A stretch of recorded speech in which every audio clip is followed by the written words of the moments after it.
you know, I'm a snitch, bro. I've tried to snitch on him so many times where I've told like at least 10 cops about this guy. No one can find this motherfucker, bro. I had to move my family out of our house because they swatted us every night at 2 a.m. Yo, it's N3on. I'm on First with RapTV.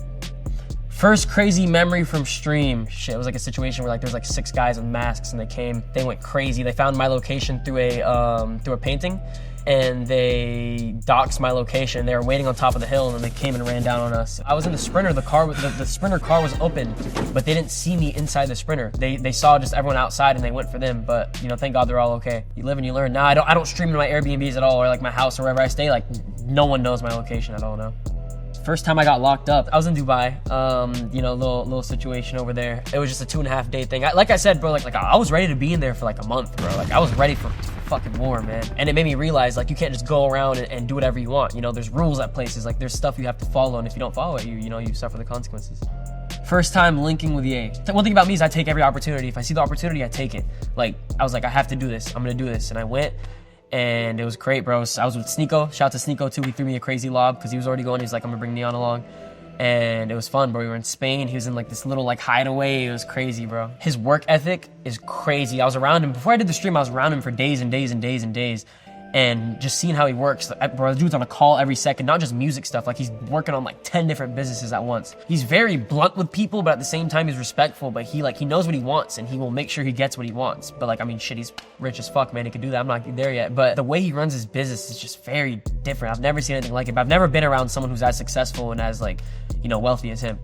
Right, first time I linked with the Cartel. Oh my God, this is something I would never do again, man. Never fucking doing this again, man. I was crying real tears on the stream in Colombia. Linked with the Cartel. You know, hey man, I got no problem with the Cartel, man. You know, I fuck with everyone. They're like off like the murdering and shit. They're cool people, you know. But yeah, they had masks on. They had bro, the guy's gun was pointed at me the whole time, but like it was facing this way. But I was standing to the side of him. I was like, am I getting my fucking head blown off, bro? It was crazy, but. He was like, no, I got you. Because he could tell I was scared, bro. He could sense my energy, bro. I was fucking shaking, bro. I would never do anything like that now, but like, bro, I would be risking my life for this shit, bro. First time I made a bag from streaming. The real first bag I saw was with Kick. I came on there with a few hundred viewers. Adin brought me on. The owners believed in me, and they really funded my whole life, basically, man. Fuck. They gave me a lot. But yeah, that's the first time I never knew you could make money like this from streaming. And all these people are trying to get, like you see athletes, rappers, everyone's trying to get into streaming, and like, because the money in the streaming game is crazy. Like, the biggest streamer right now, money-wise, is making more than LeBron's NBA contract. First reaction to being Kodak's favorite streamer, yeah, I was shocked, bro. I was like, what the fuck? Because he was on Kai's stream. Even Kai was like, wait, what? Because, you know, you never think that. But he's been in my chat a few times. But yeah, actually, Kodak's stream's coming really soon. I've been talking to his people. But he said he fucked with me because like he saw I got like bullied and shit. I don't know what it was exactly, but yeah, I was definitely happy to hear that one. First time I faced online backlash, I would say. Damn, I mean, it's pretty obvious when I faked my death. I mean, you know, my PR lady probably wouldn't want me to talk about this, but yeah, it was just like a situation. I was very young and I was like very dumb. You know, I was on the internet. I didn't know what to do, and I was just like, fuck it, let me just play with this and see what happens. I didn't know any better. And this was like when I was like 13, 14, but obviously like you still have to live with it, and I still have to, you know, deal with like the people saying all this shit. But obviously that's not the type of person I am anymore. I was a fucking kid. I didn't know what I was doing. But yeah, that's when I really faced backlash, because it was like a whole thing, and then, bro, my video got like 100,000 dislikes in a day. It was crazy. That's one regret I have. If I said I live with no regrets, that's one regret I have. If I can go back, fuck, man, I'd pay any amount of money to never do that, bro. First time I felt like a stream might be my last. That day in the Sprinter when I was in there and those guys came, I thought I was gonna die. There was a situation where I trolled Nate Diaz, and then all his boys were running at me. I thought I was gonna die. I was with Squeeze Benz. This motherfucker lied to me, went 120 miles in heavy traffic. I thought I was gonna die. Bro, I've had a lot of these fucking situations, man. I'm not gonna lie. First time my security really came through for me. Fuck, bro. I feel like every experience I've been in that could have been bad, I've gotten out of it because of God or myself. For example, the Nate Diaz shit, I ran and got lucky. The Sprinter shit, my security guard was downstairs smoking a blunt and drinking and doing all this shit, and I fired him, obviously. Yeah, all my scary situations, it hasn't really been security. Damn, but you still always need them, man. Shout out to my new guy, though. He's very good. First celebrity crush, this was Ruby Rose. I always talked about it. Adin got me on the phone with her when I was doing a stream with him, and then I finally did the stream. It was like one of my biggest streams. I had like 150,000 people. I got like a limo. We went to dinner and shit. Made like a whole room for it. It was fire. Now we're good friends. Shout out to Ruby.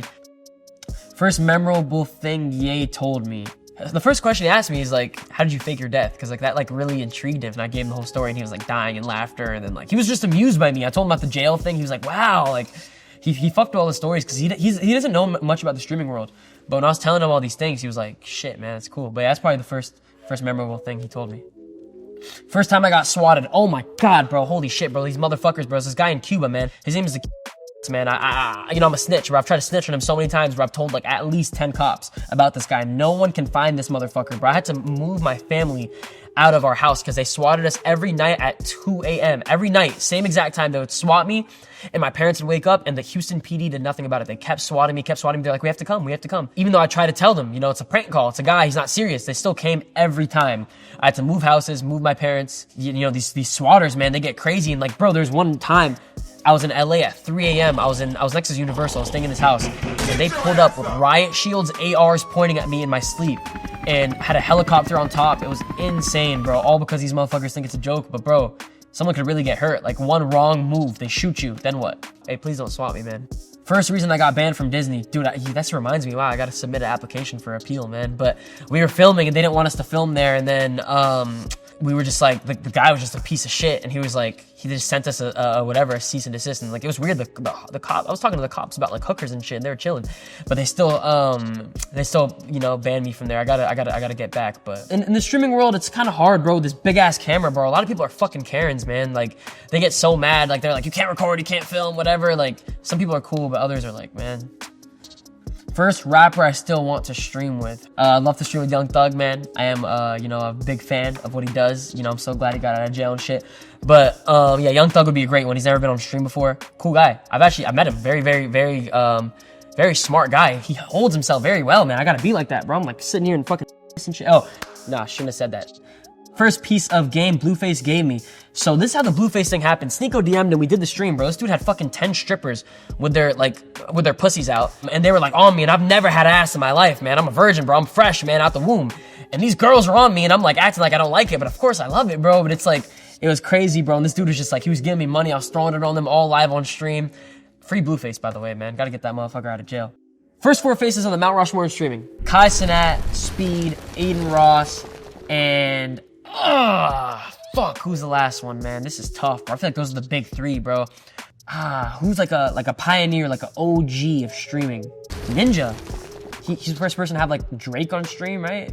So yeah, maybe Ninja. First reason I fell out with Adin Ross. Me and Adin were very close for years and years and years, and then we were like beefing back and forth for months, like probably like 7-8 months. There's a point where we were even gonna box, but like now looking back, like what the fuck was I thinking, you know? Me and him are very cool now, we talk very often.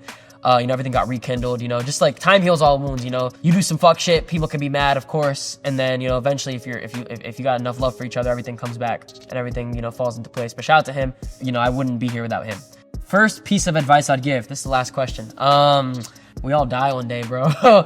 We all die one day. I'm like, you know, something I'm very scared of. I've started like, you know, like think about this a lot, man. I'm scared to death. So if you want to do anything, do it. If you want to talk to a girl, do it. If you want to stream, do it. If you want to work this job, do it. If you want to drop out of school, do it. I mean, I know it's bad to say, but just do it, man. You know, you live on this earth once, and this earth is very temporary, man. The afterlife is what's there forever. And man, just, you know, have a good relationship with God, do good things. If you're thinking about doing something, just fucking do it. Yo, it's N3on, and that was First with RapTV.